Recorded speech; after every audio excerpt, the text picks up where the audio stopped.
सावन के सोमवार के दिन व्रत रखने का विशेष महत्व बताया गया है। आज सावन सोमवार का चौथा व्रत है। सावन सोमवार के व्रत को करने वाले भक्तों के लिए इस कथा का पाठ करना अनिवार्य है। ऐसी मान्यता है कि सावन सोमवार के व्रत में कथा का पाठ किए बिना व्रत का पूर्ण फल नहीं मिलता है। पौराणिक कथाओं के अनुसार एक साहूकार था। वह भगवान शिव का भक्त था। उसके पास धन दौलत किसी भी चीज की कमी नहीं थी। तब भी वह उदास रहा करता था क्योंकि उसकी कोई संतान नहीं थी और संतान की प्राप्ति की कामना के लिए वह रोज भगवान शिव के मंदिर में जाकर दीपक जलाता था।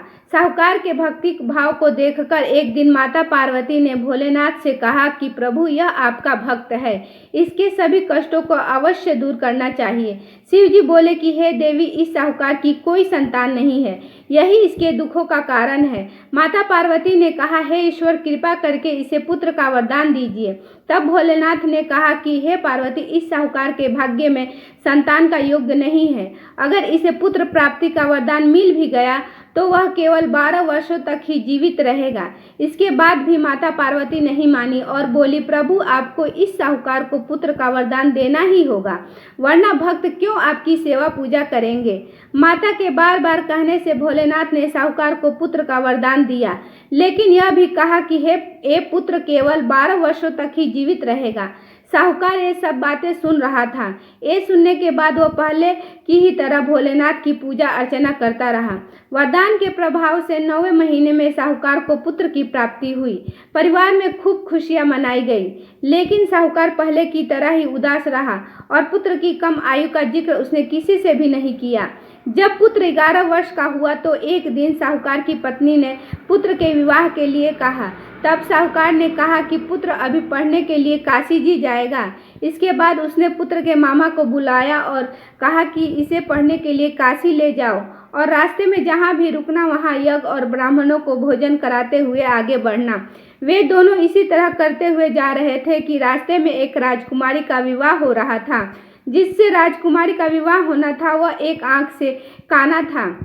उसके पिता ने जब अति सुंदर साहूकार के बेटे को देखा तो उसने सोचा कि क्यों न इसे ही दूल्हा बनाकर शादी के सारे कार्य संपन्न कर लिया जाए। इसके लिए राजा ने मामा को बहुत सारा धन दिया। तब मामा बालक को दूल्हा बनाने के लिए मान गया। इसके बाद साहूकार का बेटा दूल्हा बन गया और जब विवाह संपन्न हो गया तब जाने से पहले बालक ने राजकुमारी की चुनरी पर लिखा कि तेरा विवाह मेरे साथ हुआ, लेकिन जिस राजकुमार के साथ तुम्हें भेजेंगे वह एक आंख से काना है। इसके बाद वह अपने मामा के साथ काशी के लिए चला गया। जब राजकुमारी ने अपनी चुनरी पर लिखा हुआ पढ़ा तो उसने राजकुमार के साथ जाने से मना कर दिया। तब बारात वापस लौट गई। उधर मामा और भांजे काशी जी पहुंच गए थे। एक दिन जब मामा यज्ञ की तैयारी कर रहे थे और भांजा बहुत देर तक बाहर नहीं आया तो मामा ने अंदर जाकर देखा तो भांजे के प्राण निकल चुके थे। वह बहुत परेशान हुए, लेकिन सोचा कि अभी शोक मनाया तो ब्राह्मण चले जाएंगे और यज्ञ अधूरा रह जाएगा। यज्ञ संपन्न हुआ तो मामा ने रोना पीटना शुरू कर दिया। तभी भगवान शिव पार्वती उधर से जा रहे थे। तब पार्वती जी ने शिव जी से पूछा, हे प्रभु, एक कौन रो रहा है? तब उन्हें पता चला कि ये तो वही साहूकार का पुत्र है। तब पार्वती जी ने कहा, हे प्रभु, इसे जीवित कर दे, नहीं तो रोते रोते इसके माता पिता के प्राण निकल जाएंगे। तब भोलेनाथ ने माता पार्वती से कहा कि इसकी आयु इतनी ही थी, लेकिन माँ के बार बार आग्रह करने पर भोलेनाथ ने उसे जीवित कर दिया। तब लड़का ओम नमः शिवाय का जाप करते हुए उठा। मामा भांजे दोनों ने ईश्वर को धन्यवाद दिया और अपने नगर को लौटे।